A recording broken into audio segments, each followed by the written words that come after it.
মোহাম্মদ রুকন Uddin, senior প্রভাষক, পদার্থবিজ্ঞান বিভাগ, মাইলস্টোন কলেজ, উত্তরা, ঢাকা। আজকে আমরা পদার্থবিজ্ঞান বিষয়ের দ্বিতীয় ও তৃতীয় অধ্যায় অর্থাৎ গতি ও বল অধ্যায়ের কিছু গুরুত্বপূর্ণ জ্ঞান এবং অনুধাবনমূলক কোশ্চেন নিয়ে আলোচনা করব। আমার হাতের ডান পাশে গুরুত্বপূর্ণ জ্ঞানমূলক কিছু কোশ্চেন এবং অনুধাবনমূলক কিছু কোশ্চেন লেখা আছে। আমি একে একে সবগুলা কোশ্চেনের উত্তর দিচ্ছি। ফার্স্টে আমাদের যে জ্ঞানমূলক কোশ্চেনটা আছে সেটা হলো সাম্য বল। সবাই খেয়াল করো, সাম্য বল। আমি সবাই লিখে দিচ্ছি, আমরা সবাই লিখে ফেলো। দুই বা ততোধিক বলের লব্ধি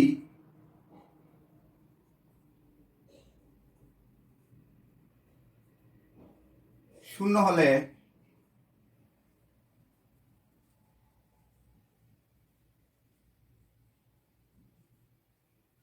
সেই বলকে বলে সাম্য বল। ওকে, এখন দেখো আমি একটু ম্যাথমেটিক্যালি বুঝাই দিচ্ছি।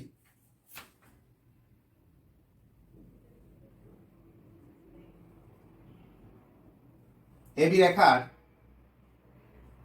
এবি বরাবর F1 মানের একটি বল এবং BA বরাবর F2 মানে আরেকটা বল ক্রিয়া করতেছে, যেখানে F1 বলের মান ইকুয়ালস টু F2 বলের মান। আমরা জানি দুটি বল যখন একই রেখা বরাবর একই দিকে ক্রিয়া করে তখন তাদের লব্ধি বল হয় বল দুইটার মানে যোগফল। আবার দুইটা বল যখন একই রেখা বরাবর পরস্পর বিপরীত দিকে ক্রিয়া করে তখন তাদের লব্ধি বল হচ্ছে বল দুইটার মানে বিয়োগফলের সমান।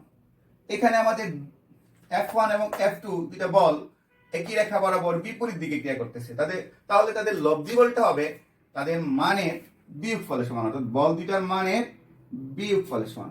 লব্ধি বল equals to F1 minus F2, যেহেতু বল দুইটা মান সমান তাহলে ইকুয়ালস টু 0। তাহলে আমরা কি দেখতে পাচ্ছি যে দুই বা ততোধিক বলের লব্ধি শূন্য হয়ে যাচ্ছে, এই জন্য এটাকে আমরা কি বলি, সাম্য বল। ওকে, লিখে ফেলো, আমি মুছে দিচ্ছি। 2 নম্বরে দেখো তোমরা কি আছে, পর্যায়বৃত্ত গতি।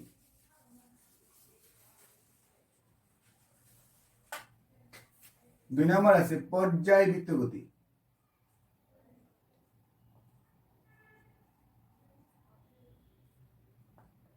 সংজ্ঞাটা লিখে ফেলো তোমরা। কোন কণার গতি যদি এমন হয় যে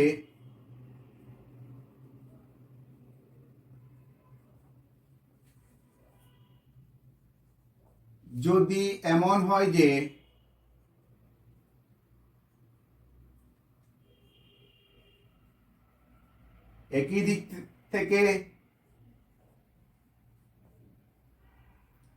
কতগুলো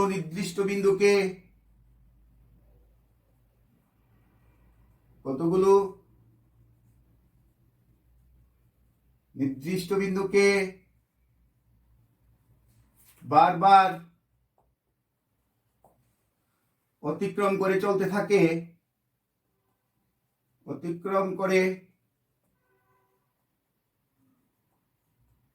থাকে তাহলে বস্তুকণার এই গতিকে বলে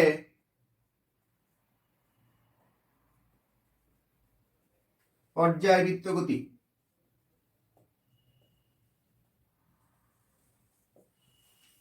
দেখো আমি পড়তেছি, কোন কণার গতি যদি এমন হয় যে একই দিক থেকে কতগুলো নির্দিষ্ট বিন্দুকে বারবার অতিক্রম করে চলতে থাকে তাহলে বস্তু কণার এই গতিকে বলে পর্যায়বৃত্ত গতি। যেমন আমরা বলতে পারি ঘড়ির কাঁটার গতি, ঘড়ির সেকেন্ডের কাঁটা প্রতি 5 মিনিট ঘড়ির সেকেন্ডের কাঁটা প্রতি 5 সেকেন্ড অন্তর অন্তর কতগুলো নির্দিষ্ট বিন্দুকে বারবার অতিক্রম করে, অর্থাৎ প্রতি 1 মিনিটে একবার অতিক্রম করে। তাহলে ঘড়ির কাঁটার এইরূপ গতিকে আমরা বলি পর্যায়বৃত্ত গতি। অনুরূপভাবে বলতে পারি বৈদ্যুতিক পাখার গতি, সেটাও পর্যায়বৃত্ত গতি। ওকে, আমি মুছে দিচ্ছি। 3 নাম্বার কি আছে আমাদের? ঘর্ষণ বা ঘর্ষণ বল, যেটাই আমরা বলি।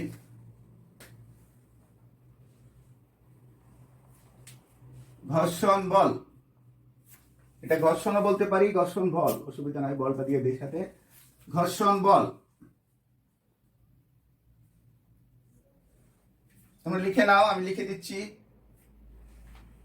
একটি বস্তু যখন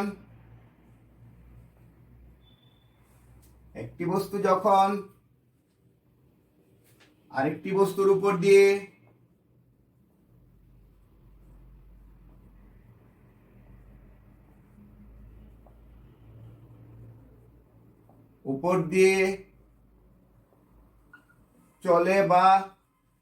চলে বা চলতে চাই,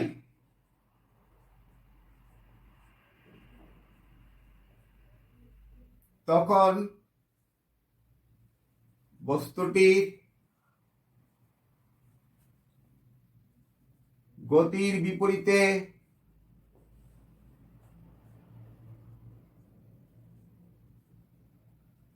একটা বাধাদানকারী বলের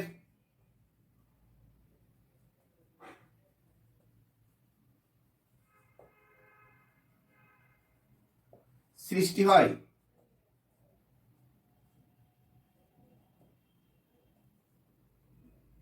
সেই বাধাদানকারী বলকে বলা হয়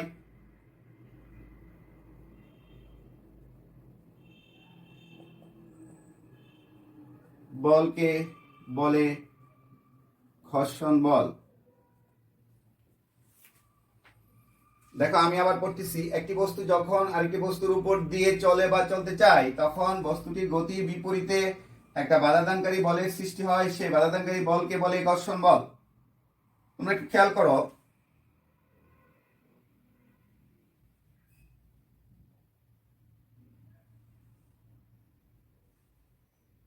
মেজের উপর দিয়ে যদি আমি একটা মার্বেলকে ছুড়ে দিই, এই হলো একটা মার্বেলের উপর প্রযুক্ত বল হলো এফ,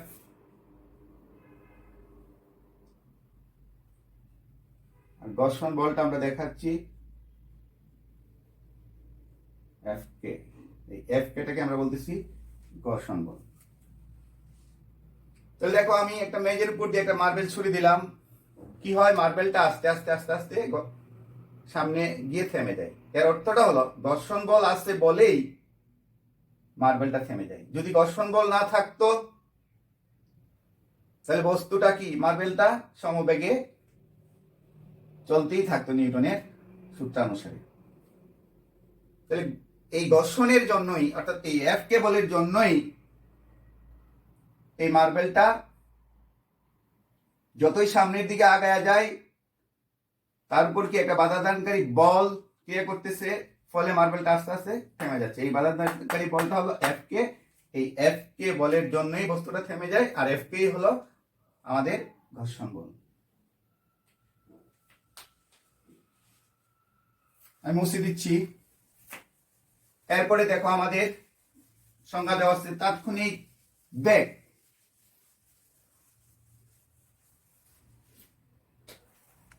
তাৎক্ষণিক বেগ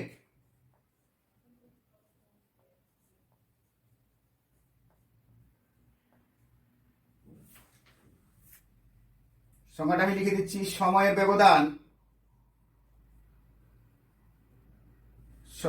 ব্যবধান শূন্যের খুব কাছাকাছি হলে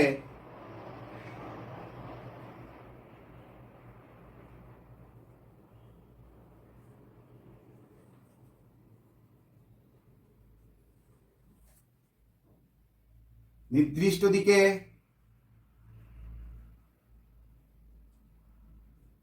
নির্দিষ্ট দিকে একক সময়ে বস্তু যে দূরত্ব অতিক্রম করে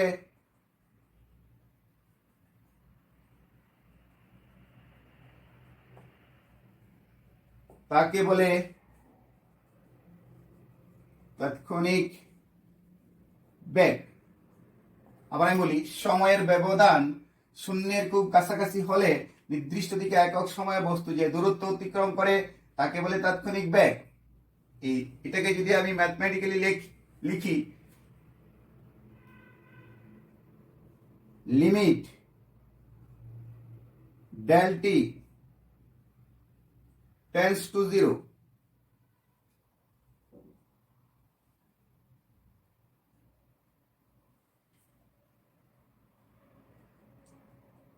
del s by del t equals to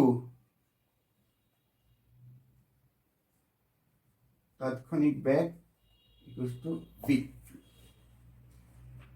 limit del t tends to 0, এর অর্থটা হলো সময়ের ব্যবধান শূন্যের খুব কাছাকাছি হলে নির্দিষ্ট দিকে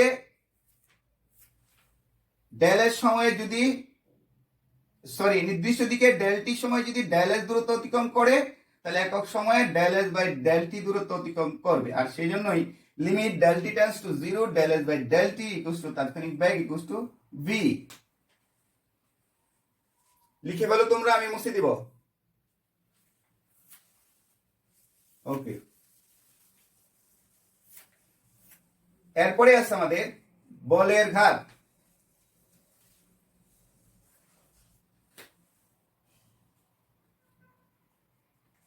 বলের ঘাত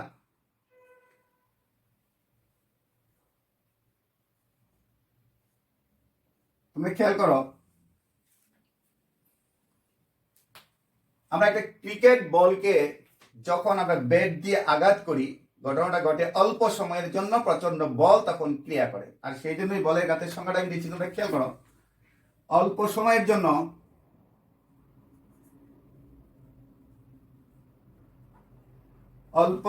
জন্য প্রচন্ড বল ক্রিয়া করলে, প্রচন্ড বল ক্রিয়া করলে বল ও সময়ের গুণফলকে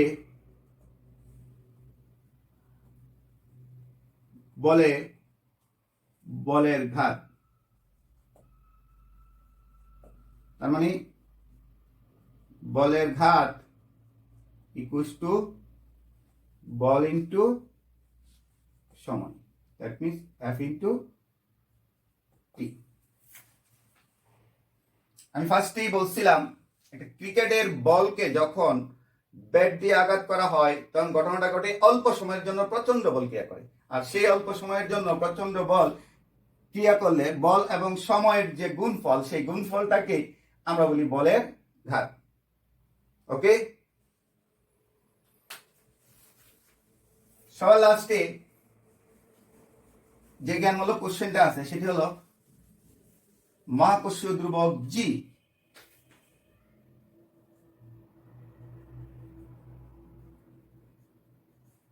মহাকর্ষীয় ধ্রুবক জি আমরা নিউটনের মহাকর্ষীয় সূত্র থেকে কি জানি? এই মহাবিশ্বের যে কোনো দুটি বস্তুকণা পরস্পরকে নিজেদের দিকে আকর্ষণ করে, এই আকর্ষণ বলকে বলা হয় মহাকর্ষ বল। মহাকর্ষ বলের সূত্র অনুসারে F ইকুয়ালস টু আমরা কি জানি? G m1 m2 by d square. এই m1 এবং m2 ভরের দুইটা বস্তুর মধ্যবর্তী দূরত্ব হলো কত? ডি। আর ডি কে বলা হয় জি ইকুয়ালস টু কি? মহাকর্ষীয় ধ্রুবক।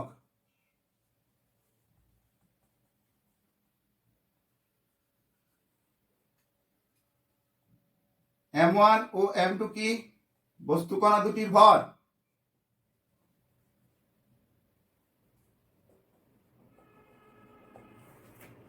আর ডি ইকুয়ালস টু m1 ও m2 এর মধ্যবর্তী দূরত্ব।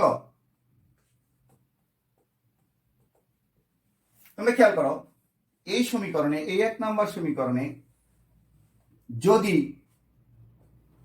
যদি m1 equals to m2 equals to 1 kg আর d ইকুয়ালস টু 1 মিটার হয়, তবে f ইকুয়ালস টু m1 এর মান 1, m2 এর মান 1, d এর মান 1, তাহলে f ইকুয়ালস টু কত? g। তাহলে দেখো মহাকর্ষীয় ধ্রুবক g এর সংজ্ঞাটা কিভাবে আসতেছে। একক 1 কেজি ভরের দুইটা বস্তুকণা পরস্পর 1 মিটার ব্যবধানে থাকিয়া যে বলে আকর্ষণ করে সেই বলটাকে আমরা বলি মহাকর্ষীয় ধ্রুবক g। আমি লিখে দিচ্ছি, তোমরা এই জায়গাটা লিখে নাও, তারপর আমি সংজ্ঞাটা লিখে দিচ্ছি। ওকে, অর্থাৎ সংজ্ঞাটা কি হবে? 1 কেজি ভরের দুইটা বস্তুকণা, ভরের দুটি বস্তুকণা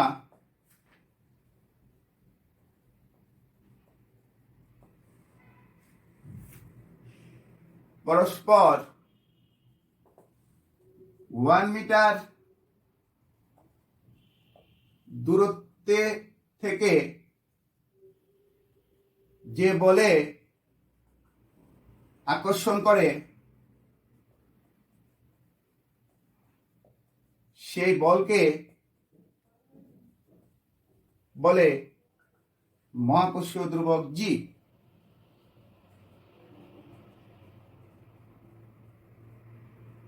আবার আমি বলি, 1 কেজি ভরের দুইটা বস্তুকণা পরস্পর 1 মিটার দূরত্বে থেকে যে বলে আকর্ষণ করে সেই বলকে বলে মহাকর্ষীয় ধ্রুবক g। খেয়াল করো, এখন আমরা অনুধাবনমূলক যে কোশ্চেনগুলো দেওয়া আছে প্রত্যেকটার উত্তর দিচ্ছি। ফার্স্টে আমাদের দেওয়া আছে, দেখো 1 নাম্বার, কোন বস্তুর ভরবেগ 20 কেজি মিটার পার সেকেন্ড বলতে কি বুঝো? আমরা জানি কোন একটা বস্তুর ভর এবং বেগের গুণফলকে বলা হয় ভরবেগ। দ্যাট মিন্স ভরবেগ ইকুয়ালস টু ভর ইনটু বেগ ইকুয়ালস টু, আমরা যদি লিখি 1 kg into 20 metre per second. অর্থাৎ কোন বস্তুর ভরবেগ 20 কেজি মিটার পার সেকেন্ড বলতে এই বোঝায় যে 1 কেজি ভরের কোন বস্তুর বেগ হচ্ছে 20 মিটার পার সেকেন্ড, তাহলে তার ভরবেগ হয় কত? 20 কেজি মিটার পার সেকেন্ড। ওকে। 2 নাম্বার, ঘড়ির কাঁটার গতি পর্যায়বৃত্ত গতি কিন্তু স্পন্দন গতি নয়। আমি ফার্স্টেই জ্ঞানমূলক কোশ্চেনগুলো যখন আলোচনা করছিলাম তখন পর্যায়বৃত্ত গতি সম্পর্কে তোমাদের ধারণা দিছিলাম। কি দিছিলাম তোমরা খেয়াল করো, যে কোনো কণার গতি যদি এমন হয় যে একই দিক থেকে কতগুলো নির্দিষ্ট বিন্দুকে বারবার অতিক্রম করে চলতে থাকে, তখন বস্তু কণার এইরূপ গতিকে আমরা বলছি পর্যায়বৃত্ত গতি। আর স্পন্দন গতির সংজ্ঞা হচ্ছে, স্পন্দনরত কোনো কণার গতি যদি এমন হয় যে সাম্যাবস্থান হতে একই সময় পর পর একবার সর্বাধিক ডানে আবার সর্বাধিক বামে দূরত্ব অতিক্রম করে চলতে থাকে, তবে বস্তু কণার এই গতিকে বলা হয় স্পন্দন গতি। অতএব আমরা বলতে পারি ঘড়ির কাঁটার গতি পর্যায়বৃত্ত গতি কিন্তু স্পন্দন গতি নয়। 3 নাম্বার কি আছে দেখো, আমাদের স্কেলার রাশি এবং ভেক্টর রাশির মধ্যে পার্থক্য। সবাই খেয়াল করো, স্কেলার রাশি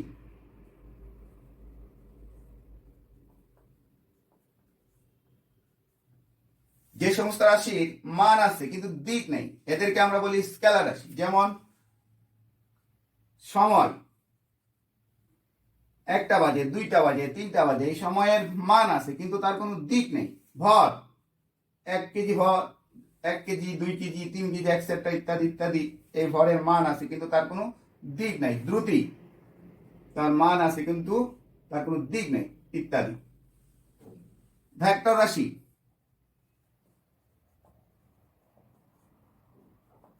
যে সমস্ত রাশির মান এবং দিক উভয় আছে সেগুলোকে আমরা বলি ভেক্টর রাশি। যেমন সরণ, বেগ, ত্বরণ, মন্দন ইত্যাদি। সরণ, বেগ, ত্বরণ ইত্যাদি।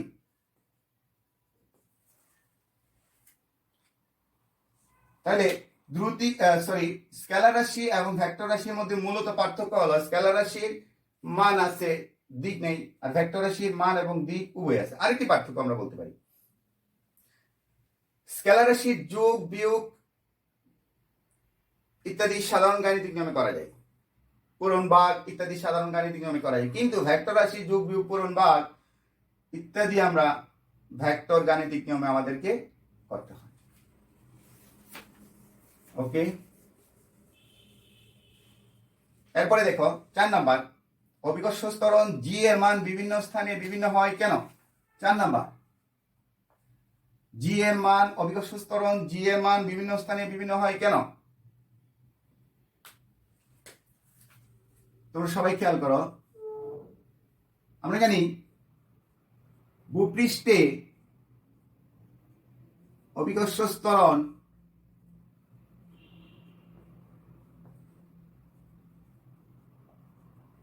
G equals to gm/r²। G equals to কি? মহাকর্ষীয় ধ্রুবক। ক্যাপিটাল M equals to পৃথিবীর ভর। ক্যাপিটাল R equals to পৃথিবীর ব্যাসার্ধ। আমরা জানি কি পৃথিবী সম্পূর্ণ গোলাকার নয়, সামান্য চ্যাপ্টা। তাই অভিকর্ষ ত্বরণ জি এর মান পৃথিবীর ব্যাসার্ধ আর এর উপর নির্ভরশীল, কারণ মহাকর্ষ ধ্রুবক জি এবং পৃথিবীর ভর ধ্রুবক। তাই অভিকর্ষ ত্বরণ জি পৃথিবীর ব্যাসার্ধ আর এর উপর নির্ভরশীল। কিভাবে নির্ভরশীল দেখো, আমি একটা চিত্রের মাধ্যমে দেখাই দিচ্ছি তোমাদেরকে। ধরো এই হলো আমাদের পৃথিবী,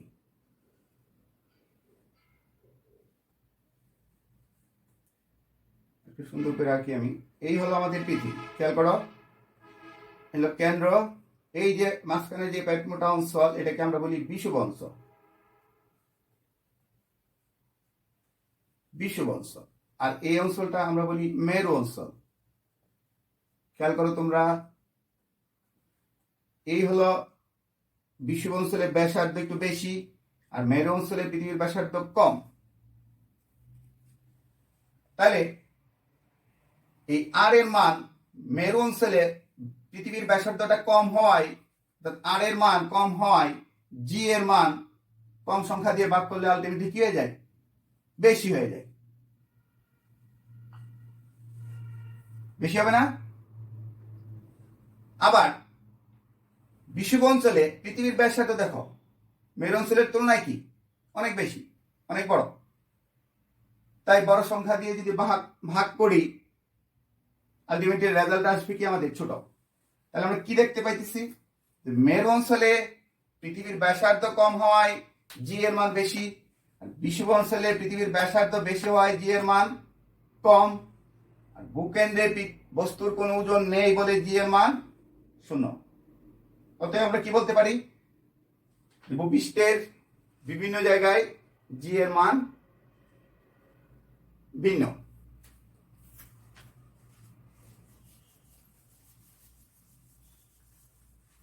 লাস্ট কোশ্চেন দেখো আমাদের কি দেওয়া আছে, ভূপৃষ্ঠ থেকে যতই উপরে ওঠা যায় জি এর মান ততই কমতে থাকে কেন? আমরা জানি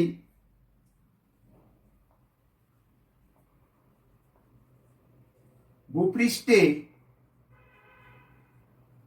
অভিকর্ষ ত্বরণ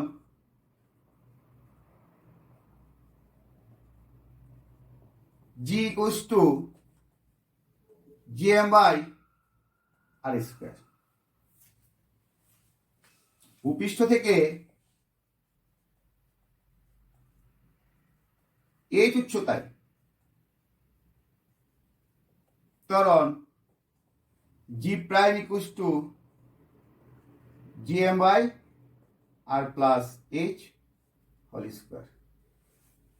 দ্যাট মিনস আমি যদি এদিকে একটা পৃথিবী আঁকি, খেয়াল করো তোমরা সবাই, এই হলো পৃথিবীর ব্যাসার্ধ আর, আর ভূপৃষ্ঠ থেকে আমি বস্তুটাকে নিয়ে গেলাম কোথায়? এই উচ্চতায়। তাহলে বস্তু থেকে পৃথিবীর কেন্দ্রের দূরত্ব কত? r+h। তাহলে ভূপৃষ্ঠ থেকে এইচ উচ্চতায় ত্বরণ G prime equals to G M by R plus H square. এই সমীকরণ থেকে আমরা ইহাই বুঝতে পারি এই এইচ এর মান যতই বাড়তে থাকবে নিচের সংখ্যাটা ততই বাড়বে, তার দ্যাট মিনস ভাগফলটা কমে আসবে। অর্থাৎ এইচ এর মান যতই বাড়তে থাকে, অর্থাৎ বস্তুটাকে ভূপৃষ্ঠ থেকে যতই আমি উপরে নিয়ে যাব ততই জি এর মান কমতে থাকে। ওকে, থ্যাংক ইউ সবাইকে, সবাই ভালো থাকি।